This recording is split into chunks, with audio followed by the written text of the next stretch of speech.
trip visiting the three boys last fall.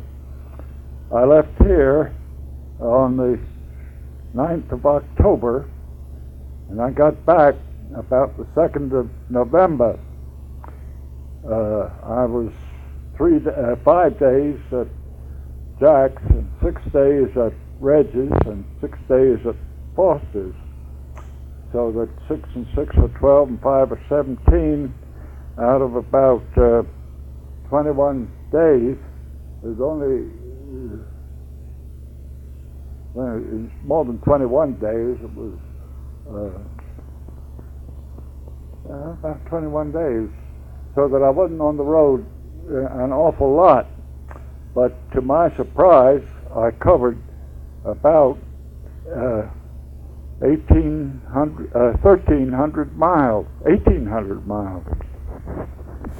I made a little mistake there. I left here the 2nd of October, not the 9th, so that I was on the road about close to 11 days. I left here in the mid-morning and cruised up the parkway over the bridge, the Potomac River Bridge, Woodrow Wilson Bridge, and up the Kenilworth Avenue Parkway, which is always very lovely along the river. You can see the city of Washington across the way, and everything was very pleasant. It was a sunny and warm day. I stopped at a restaurant where I had stopped the previous year on a similar trip, not too far from Laurel, off of Baltimore-Washington Parkway. Had a really nice dinner, and then back to the Parkway and up Route 130 out of Baltimore, and fortunately was quite clever, I think, in finding Margaret Nelis's house. I usually have a terrible time finding them. I got there a bit ahead of time. The house was locked, of course. Everybody was away. So I made myself at home in the backyard and sat on one of their lawn chairs and ate my custard and milk and kind of took a little nap. Presently, Carol came along and let me in, and her mother right behind her, and a little later, her husband, Harry. So we had a very pleasant reunion there. Margaret Nelis is my wife Lily's sister's daughter, and Harry is her husband, and they have the 2 children. Linda was away at college, so I had a beautiful big double bed in Linda's room, and it was very, very comfortable. That evening we talked on until pretty late. One of the events was Margaret administering my shot. I had to take these shots once a week, and this was the day for the shot. So I had the bottle with me and disposable needles, and she did it very professionally, being a nurse. Well, the next that night also, I called Fred. I was thinking of stopping for a couple of nights at Fred's. But no answer. I'd called him here at home before leaving, and still no answer. I talked with Marjorie about it, and she said she knew they were away, but she thought they would be back. But I called again that morning, and still no answer. So I bypassed Fred's and went on up the Garden State Parkway, which I had been on before, but it seemed even more beautiful than ever. It was very like the Mount Vernon Parkway here between Alexandria and Mount Vernon. I stopped for a little milk break in the rest parking lot, and then on up and over the Tappan Zee bridge, which we had crossed several years ago and was familiar to me. And then I'm ahead of my story. I didn't go to the Tappan Zee Bridge then. I went on up to Route 17 and got a motel, very nice motel room at a place called Southfield, which is just about 5 miles from my dear old summer childhood place, Arden, New York. After depositing my bags and things there, I went on. I couldn't wait to take a nap then, and I went on up to Arden. I got there in the early afternoon, maybe 2:30, 3 o'clock. I called at the station and was saddened to hear that my friend Mr. Redner, the postmaster and railroad station agent for many, many years there, had passed away. But his wife, Mrs. Redner, was very cordial, and I had quite a nice visit there. And then I went on up the not the main steep hill, but the road up to the churchyard, and again that wonderful thought came to me, how dear to my heart are the scenes of my childhood. The site of the cottage, Fernside, is still very desolate looking, all grown up with sumac, and the basement hole is still there in the ground. That part of it was very pathetic and sad, but the burial plot, of which I am still a trustee, was in excellent shape, I thought. I picked up a few sticks and so on, and went into the church and said a prayer, and left my car there and walked on up to the lake. As usual, the lake seemed to me to be more beautiful than ever, if possible. It was just simply lovely. It was beginning to cloud up a bit, but it was very, very sweet and lovely, and a mild day, almost like summer. And I walked around the shore of the lake and sat on the rocks and thought of the old days and the Pickerel Rock and the various places where we used to fish. I called on the shouted out, Board of Health, and the Borgo, will they go to hell? Which was one of the few risque things that my mother taught us. And well, then I walked on down toward Mrs. Bud's, down through the hemlocks. That road, I'm sorry to say, seems to be deteriorating badly. I don't think I'd want to drive on it with a car. Gullies and places and weeds in it. And I don't think it's used a great deal, but it was quite lovely. One thing I noticed that could be an improvement, maybe, I don't know. Most of the underbrush had perished in the woods, and there were great long dead trunks of trees lying out, but you could see for, well, hundreds of yards through the woods where you didn't used to be able to do that at all. There was all this dogwood and honeysuckle and poison ivy and all that kind of stuff. So it was really nice for walking, just the pine needles on the ground, and you could walk along very easily through the woods. Mrs. Budd's cottage looked, if anything, prettier than the last time, though nothing like when she lived there. There were not the flowers and so on. Kind of wished I'd knocked on the door and introduced myself, but I felt a little bit hurried. I went on back down the hill there, and then up again, up the main hill to the churchyard, and got the car, and went back to Southfield to my motel. Had a very nice dinner at the restaurant across the highway, and a wonderful evening and comfortable evening there in the motel. The next morning, I started out again and back to Arden, and I looked in at the house where Mrs. Redner lived. I had a very nice call there again. She seemed more at ease because she wasn't working at the post office.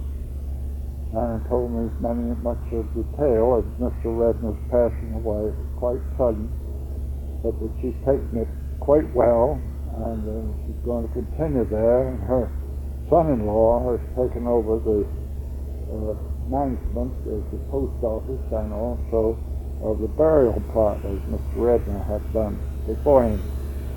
So things are going along there pretty well.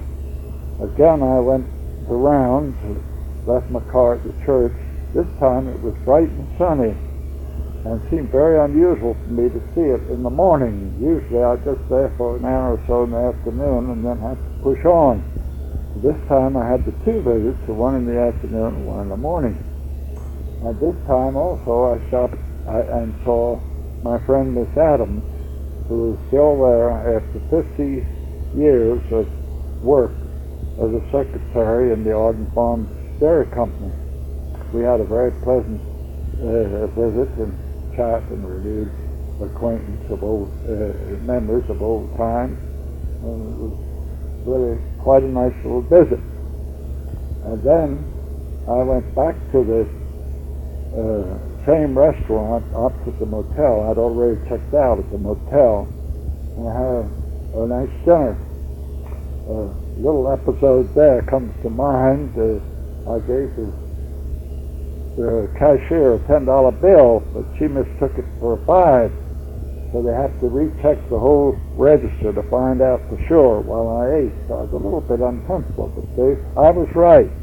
And they said it gave me the proper change, and I thanked them very much and went on my way.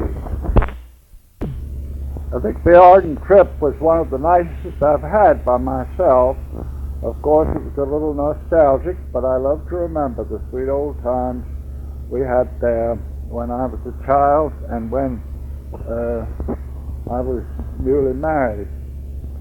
Well, I went on up the highway. I've forgotten the number of it, but I had the map from the 3As, and you got a motel along the way, just a little this side of New Haven. The proprietress of the hotel was quite sweet and jokey. It said she was a widow and I looked like a rich widower. Maybe we could make a go of it. Had a lot of laughter and fun.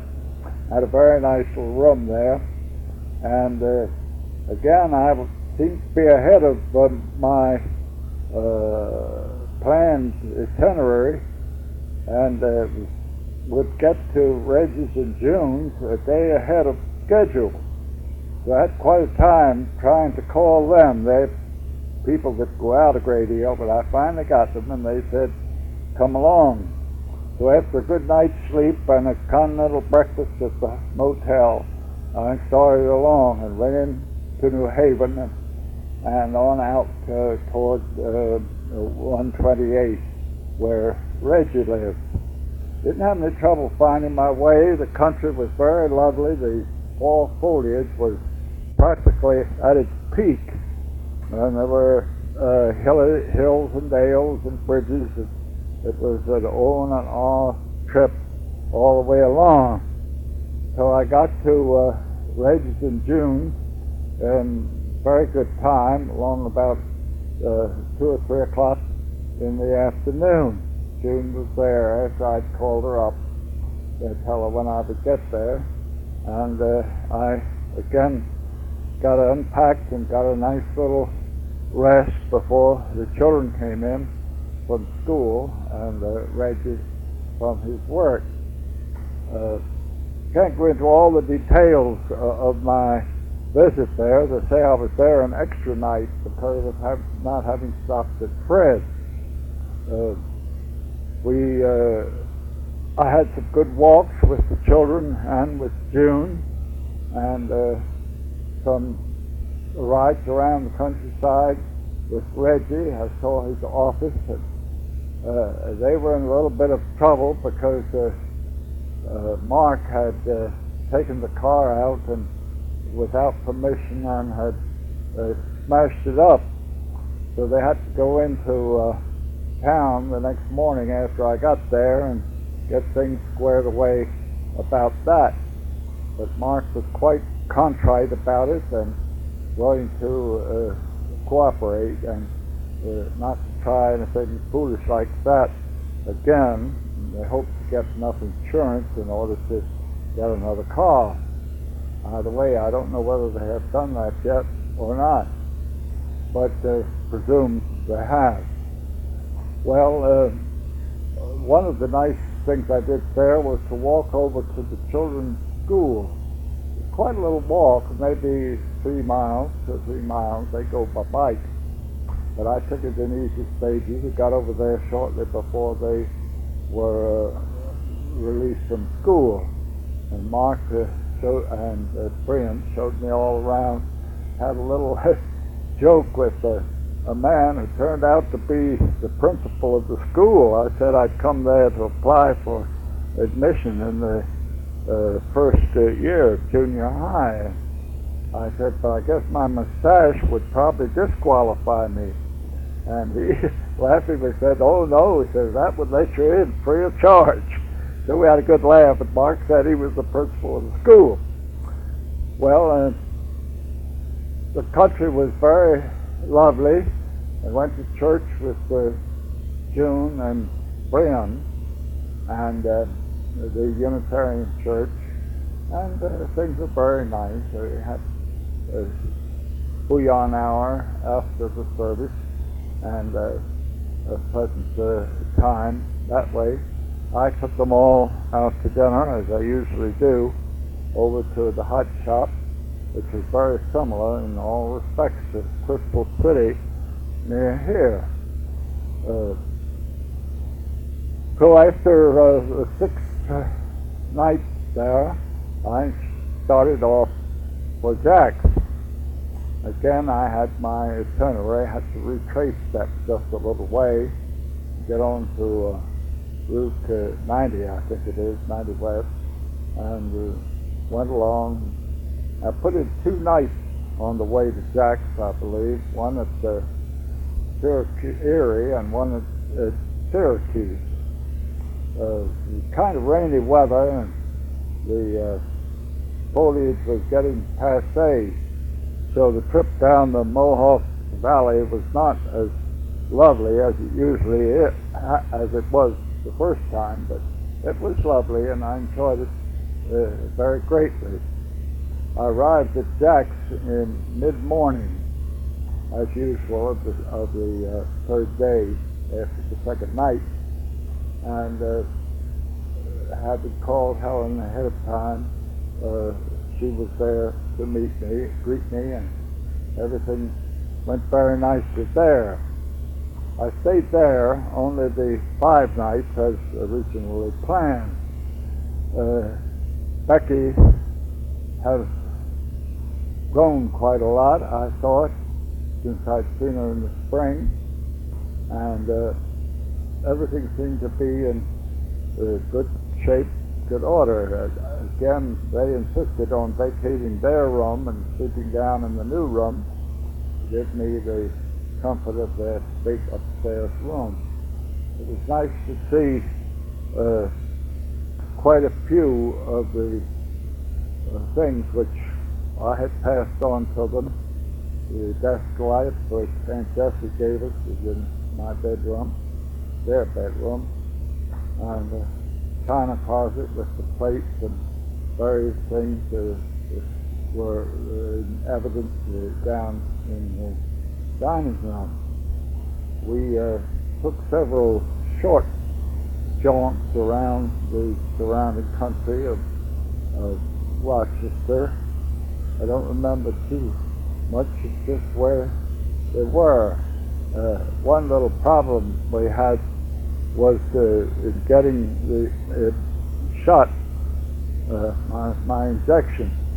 Helen had to make something like 17 phone calls. People were all away because it was a weekend, and on Monday they weren't sure just who would be there. But finally, on Monday morning, they dropped me off. Jack dropped me off at the hospital, and I got the shot and then waited for Helen and the children by prearrangement. And we went out to a great big cemetery. Oh, it was a beautiful place. the dogs and the children and the guest child. The children were off from school for some reason on Monday. We had really a wonderful walk around that cemetery. It was just gorgeous. The foliage was pretty and it was hilly and yet not too much so. And we just had a real nice frolicking and pleasant time. That was one of the highlights of my visit there. As I say, Becky is still problematical, but we had some wonderful walks together and wonderful talks together. She just loved to talk about my mom and my apartment and things that she remembered from former visits, which was quite enlightening to me to think that she could remember all those things. In fact, I think she was the only one of the children or grandchildren who talked about my mom and wanted to revive the memory of my dear wife. Well, I left there on Wednesday morning, and after the children had gotten off to school and so on, and got a good start toward Mansfield. I didn't have too much difficulty finding the way there, though I did overdrive one junction. I was supposed to pick up Route 90 again, or 80, whatever it was, 80 it was, I think. And I went under it and had to come back and get it again. But otherwise, I didn't have any trouble that way at all. And I can't remember just where I stopped, but it was somewhere along about halfway. And again, I found that I was going to be ahead of time, that it didn't take all that time. You either drove faster, or I felt stronger, or something, and drove further.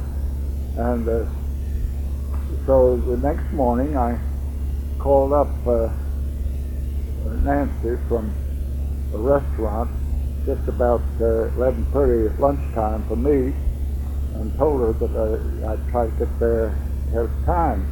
So she had to bustle around, but she did, and I arrived there in fairly late afternoon, 4 or 5 o'clock, unable to get a nap, but I think it was worthwhile to save that at the expense of a second motel and all the packing and unpacking.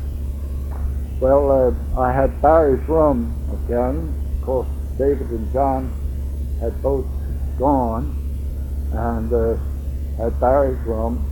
Barry was upstairs in David and John's room, and it all worked out very, very nicely. There wasn't the confusion that there sometimes has been, and Foster was in and out, and pretty rapidly, of course. He was having some trouble with his leg, on some kind of varicose vein. I had his leg bandaged and so on. But generally speaking, the health of the families all the way along was really very good.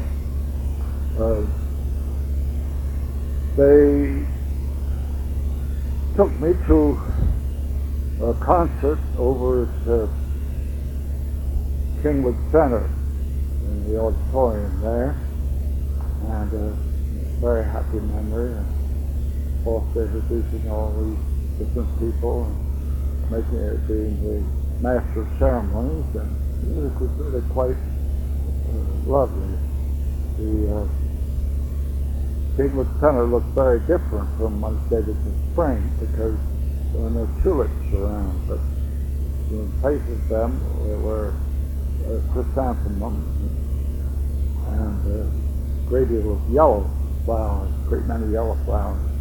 And ducks on the pond, and Barry and Kathy, it was all very sweet. I took them out to dinner again to the Brown Derby restaurant, the place where we had gone before, and we all had a real nice time that way with dinner.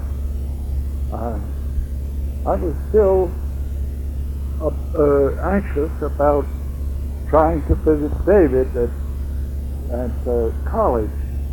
The previous year, I made the wrong turn. I got hopelessly lost. Just couldn't get there. This couldn't be a difficult place to find. And Foster was very anxious for me to do it. I think not only for David's sake, to see his grandpa would be nice, but to give me more confidence in myself, that not to give up on these things. So he wrote out very plainly the mileage and knew where to turn and where not to turn. And the final day came. I had to leave there in the rain, drizzling. It wasn't raining hard, but drizzling. And leaves all down over the car. I still felt I'd rather just get on home. But they had done so much towards arranging this and called David and everything. I just didn't have the nerve to bypass. So I went along very nicely, and the rub of the morning was there that I had to be at David's by 11:45, which is always when you have a deadline like that to meet, it spoils the trip a bit. But the country was lovely except for this rain and mist and rain all the way.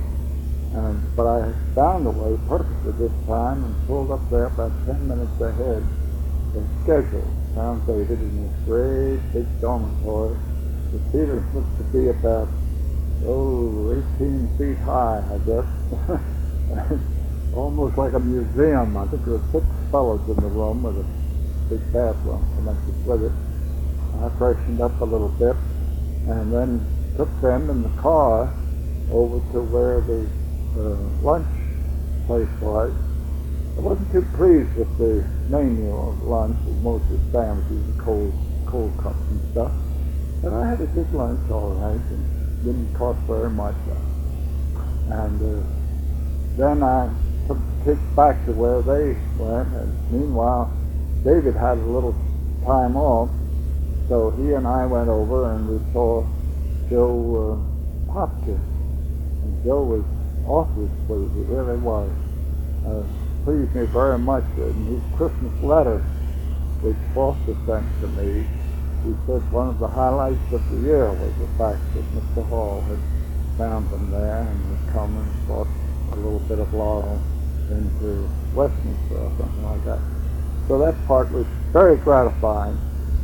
And I left there about 4 o'clock. It's beginning to stop rain then, and it looks like it's going to be a right nice rest of the day. Maybe it was 3 o'clock.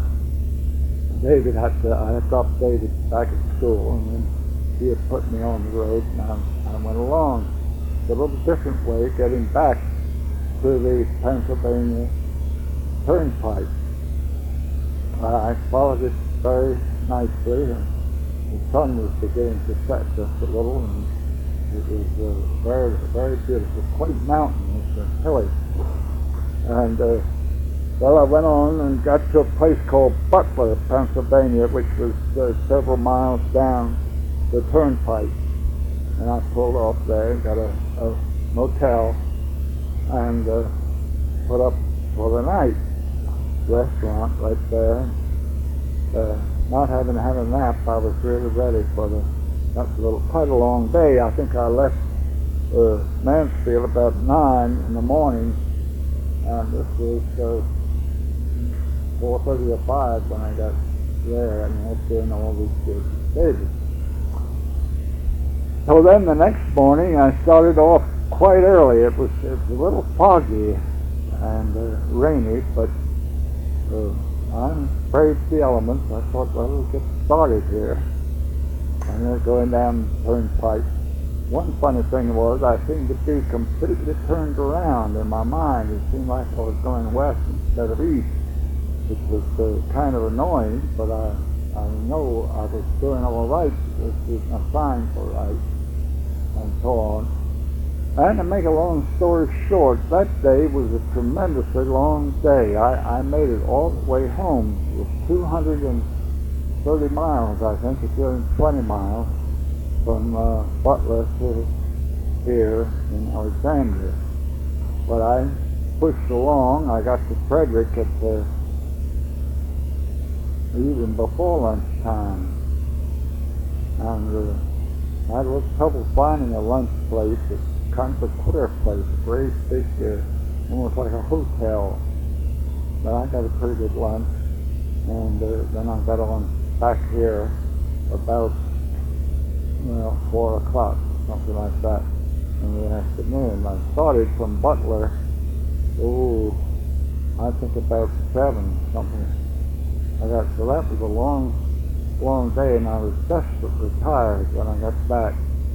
I think if I had that part to do over again, I would have stopped somewhere, and even if it's still morning, and put up overnight.